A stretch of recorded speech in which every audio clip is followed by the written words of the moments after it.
Pada zaman dahulu, hiduplah sepasang suami istri di sebuah kampung yang jauh dari kota. Keadaan suami istri tersebut sangatlah miskin. Rumah mereka beratap anyaman daun rumbia. Lantai hanya berupa tanah yang diratakan, dan di dalamnya hanya ada selembar tikar terbuat dari anyaman daun pandan sebagai tempat untuk beristirahat. Suatu hari terjadi suatu percakapan serius di antara suami istri tersebut. Istriku, sebenarnya apa kesalahan kita sehingga setua ini belum dikaruniai momongan? Padahal, aku tidak pernah membuat jahat dengan menipu atau mencuri walau kita kadang tidak mempunyai beras untuk ditanak.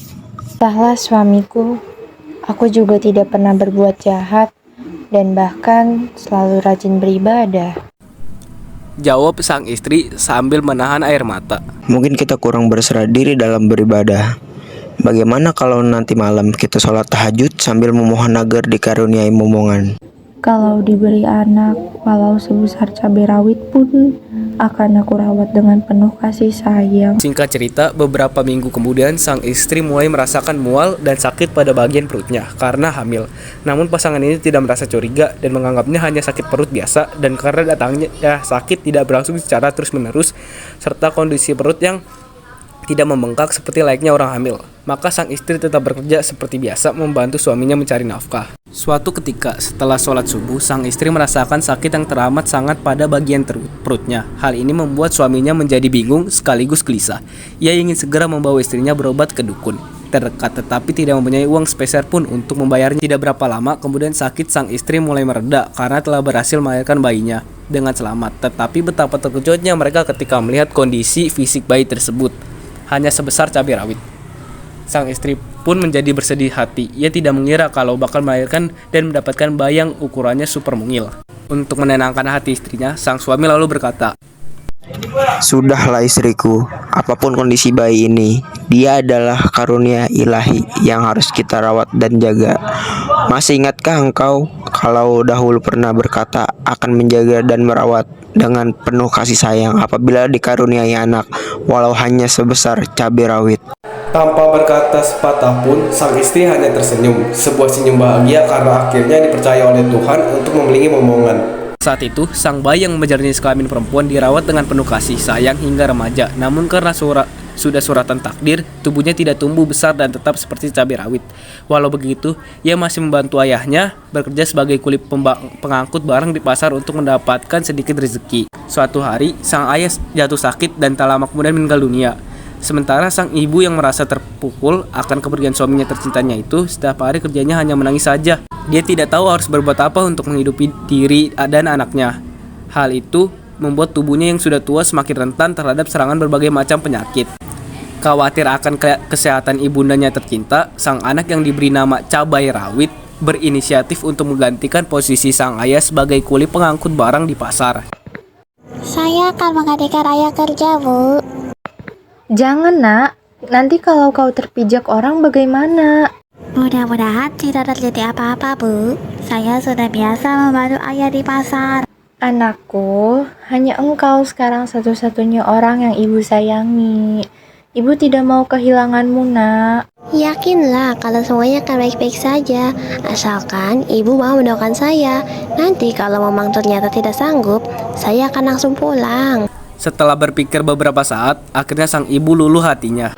Baiklah anakku, kalau engkau memaksa, berhati-hatilah engkau selama bekerja dan jangan terlalu memaksakan diri. Ibu tidak mau hal serupa yang terjadi pada ayahmu terulang kembali pada dirimu. Ketika sampai di sebuah perempatan, jalan dia berpapasan dengan seseorang pedagang pisang. Karena tubuhnya sangat kecil, sang pedagang tidak melihat sehingga raga pisangnya nyaris mengenai tubuh cabai rawit. Awas, Pak, raga pisangmu hampir mengenai tubuhku. Teriak cabai rawit. Spontan, sang pedagang pisang menghentikan langkahnya sambil celingak-celinguk melihat ke samping dan belakang. Awas, Pak, raga pisangmu hampir mengenai tubuhku. Teriak cabai rawit lagi. Sang pedagang pisang kembali celingak-celinguk untuk mencari sumber suara tadi, tetapi tidak ada sosok manusia pun dijumpainya. Awas, Pak, raga pisangmu hampir mengenai tubuhku. Cabai rawit kesal. Sang pedagang pisang yang tetap tidak dapat melihat siapa yang sedang berteriak akhirnya menjadi ketakutan. Tanpa berpikir panjang, dia langsung saja ambil angka 1000 dan meninggalkan dagangannya. Begitu saja karena mengira ada makhluk halus yang ingin mengganggunya. Dagangan yang ditinggalkan itu lalu diambil oleh cabai rawit untuk dibawa pulang ke rumah. Pikirnya daripada diambil orang atau dimakan hewan ternak, lebih baik pisang-pisang itu ia bawa ke rumah untuk dimakan bersama ibunya sebagai pengganti nasi. Keesokan harinya, ketika berjalan di tempat yang sama, cabai rawit hampir dilindas oleh seseorang yang sedang bersepeda sambil membawa beras. Karena kaget, si cabai rawit lalu berteriak. Hati-hati, ban sepedamu dapat menggilas tubuhku. Sama seperti pedagang pisang kemarin, orang yang ternyata pedagang beras tersebut langsung menghentikan laju sepedanya sambil celingak-celinguk mencari sumber suara yang didengarnya. Namun karena tidak ada orang di sekitarnya, sang pedagang beras langsung mengayuh hanya dengan meninggalkan beberapa karung berasnya agar lebih ringan. Sepeninggalan pedagang beras, cabai rawit langsung membawa beras yang ditinggalkan untuk dibawa pulang ke rumah. Sesampainya di rumah, dia langsung menceritakan kejadian tersebut kepada ibunya. Tadi di perjalanan menuju pasar, saya berpapasan dengan seorang pedagang beras. Waktu itu, ban sepedanya hampir saja melindas. Tetapi, ketika saya berteriak, dia malah melarikan diri dan meninggalkan berasnya begitu saja. Daripada diambil orang atau dimakan burung, sebagian beras itu saya bawa pulang. Bukankah kita sudah tidak memiliki beras lagi, Bu? Hal serupa juga terjadi pada keesokan harinya, namun kali ini dengan seorang pedagang ikan. Dan sama seperti pedagang pisang maupun beras, sang pedagang ikan juga lari tunggang langgang dengan meninggalkan dagangannya begitu saja. Ikan-ikan itu juga dibawa pulang oleh cabai rawit dengan alasan daripada dimakan kucing atau binatang lain pemakan daging. Begitulah setiap hari cabai rawit selalu saja berpapasan dengan para pedagang, mulai dari pedagang makanan, pakaian, hingga perhiasan.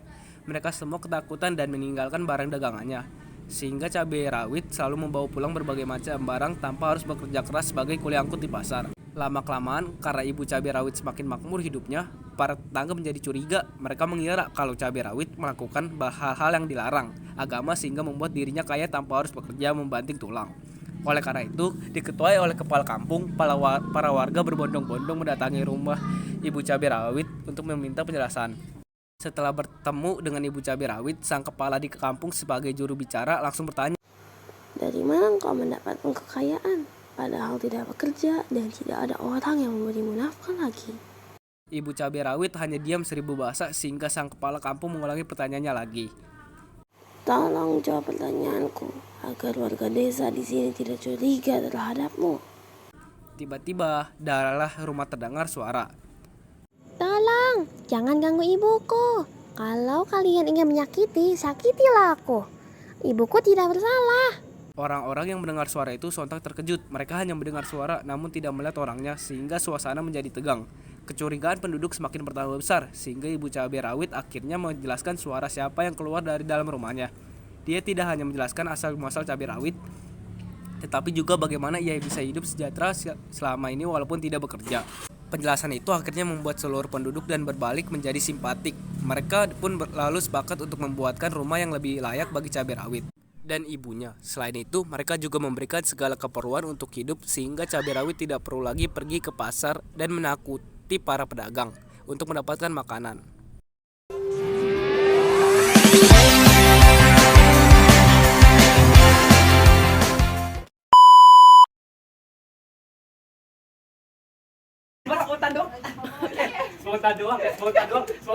Selama sebulan lebih. Covid, hati-hati, apa? Cabai rawit real life. Cabai rawit. Ayo, Sa. Apaan nih ya, Tok? Bagus.